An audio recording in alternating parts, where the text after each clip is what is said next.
អ្នកទាំងអស់គ្នាពេលនេះសង្គ្រាមនៅមជ្ឈមបូព៌ាកំពុងតែរាប់ថយក្រោយដល់វិនាទីចុងក្រោយឲ្យបងប្អូនបន្ទាប់ពីអាមេរិកបានបញ្ជាឲ្យបុគ្គលិកស្ថានទូតរបស់ខ្លួនចាក់ចេញពីប្រទេសអ៊ីស្រាអែល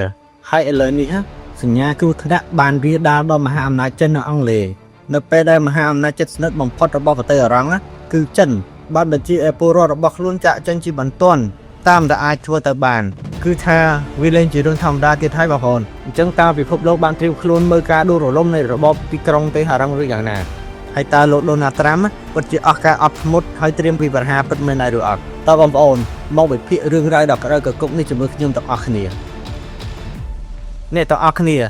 ហេតុអ្វីបានពិភពលោកកំពុងតែព្រួយបារម្ភខ្លាំងយ៉ាងនេះមូលហេតុគឺស្ថិតនៅលើតុចរចាដែលទទេស្អាតការចរចាលើកទី3រវាងអាមេរិកនិងអ៊ឺរ៉ង់គឺបានបិទបញ្ចប់ទៅហើយតែគ្មានលទ្ធផលអ្វីសោះឡើយហើយអ្វីដែលគួរឲ្យចាប់អារម្មណ៍នោះបងប្អូនគឺលោកដូណាល់ត្រាំបានទប់ពេលឲ្យអ៊ឺរ៉ង់10 ទៅ 15 ថ្ងៃប៉ុណ្ណោះដើម្បីឈានដល់កិច្ចព្រមព្រៀងថ្មីហើយលើនេះពេលវេលាបានដើរដល់មាត់ជ្រោះនៃអសានអាវ៉ាត់ទៅហើយបងប្អូនដល់ពេលដែលទ្វារការទូតត្រូវបានបិទសង្គ្រាមអាចនឹងត្រូវបានបើកពេលណាមួយក៏ថាបានបងប្អូនហើយចិនមើលឃើញហានិភ័យសន្តិសុខកម្រិតខ្ពស់ទៅហើយនេះច្បាស់ណាស់ស្ថានទូតចិនប្រចាំទីក្រុងតេហឺរ៉ង់បានចេញសេចក្តីជូនដំណឹងជាបន្ទាន់មួយឲ្យជនជាតិចិនត្រៀមខ្លួនចាក់ចេញទាំងផ្លូវអាកាសនិងផ្លូវគោកដែលគ្មានការបង្អង់ឡើយបងប្អូន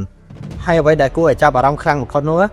ទោះបីជាចិនជាអ្នកទិញប្រេងឆៅដ៏ធំរបស់ទីក្រុងតេហឺរ៉ង់ក៏ដោយនិងជាអ្នកគ្រប់គ្រងអាវុធយុទ្ធភ័ណ្ឌដ៏មហិមាឲ្យទីក្រុងតេហឺរ៉ង់ក៏ពិតមែនក៏ប៉ុន្តែនៅចំពោះមុខសហរដ្ឋអាមេរិកចិនហាក់ដូចជាបង្ហាញចំហច្បាស់ថាពួកគេមិនជួយអ៊ឺរ៉ង់នោះទេតែអាចជួយរួមវិច័យវិទ្យាឆ្លូបយកការទៅវិញហើយចិនមិនចូលខ្លួនស៊ូស្លឹកក្នុងសង្គ្រាមជាមួយអ៊ឺរ៉ង់នៅឡើយអ្នកទាំងអស់គ្នាចិននឹងមិនលុបដៃដែលផ្ទាល់ក្នុងសង្គ្រាមមួយចំអិនកំពឹសនេះទេហើយបើទោះបីជាខ្លួនតែនិយាយថាប្រឆាំងនឹងការប្រើកម្លាំងយោធាក៏ដោយសូម្បីតែចក្រភពអង់គ្លេសឥឡូវនេះក៏សម្រេចចិត្តដកបុគ្គលិកស្ថានទូតរបស់ខ្លួនចេញជាបណ្ដោះអាសន្នដែរបងប្អូន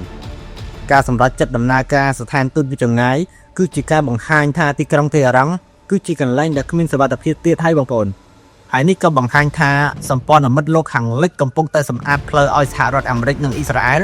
ដើម្បីរៀបចំយុទ្ធសាស្ត្រវិលុកហើយដែលពិភពលោកមិនធ្លាប់ឃើញពីមុនមកនោះទេបងប្អូនសរុបមកវិញនៅពេលដែលមហាអំណាចធំទាំងចិនអាមេរិកនិងអង់គ្លេសនាំគ្នាជំរាបមនុស្សចាក់ចេញពីតំបន់តែមួយគឺមានន័យថាសង្គ្រាមគឺកំពុងតែជិតមកដល់ហើយបងប្អូនអញ្ចឹងតើអ៊ឺរ៉ង់អាចរស់រានពីអសានអាវ៉ាត់របស់លោកត្រាំពិតមែនអត់ឬមួយប្រចាំបពានឹងត្រូវឆាបចេះដែលភ្លើងសង្គ្រាមស្ដារជាថ្មីហើយលើកនេះក៏អាចនឹងសាហាវជាមុនទ្វេដងបងប្អូនអរគ្នាទៅសម្រាប់បងប្អូនវិញយល់យ៉ាងណាដែរតើបងប្អូនគិតថាសហរដ្ឋអាមេរិកហ៊ានវាយអ៊ឺរ៉ង់ដែរឬអត់អញ្ចឹងសូមបងប្អូនបញ្ចេញមតិនៅខាងក្រោមវីដេអូនេះសូមអរគុណជួបគ្នានៅវីដេអូក្រោយសូមជម្រាបលា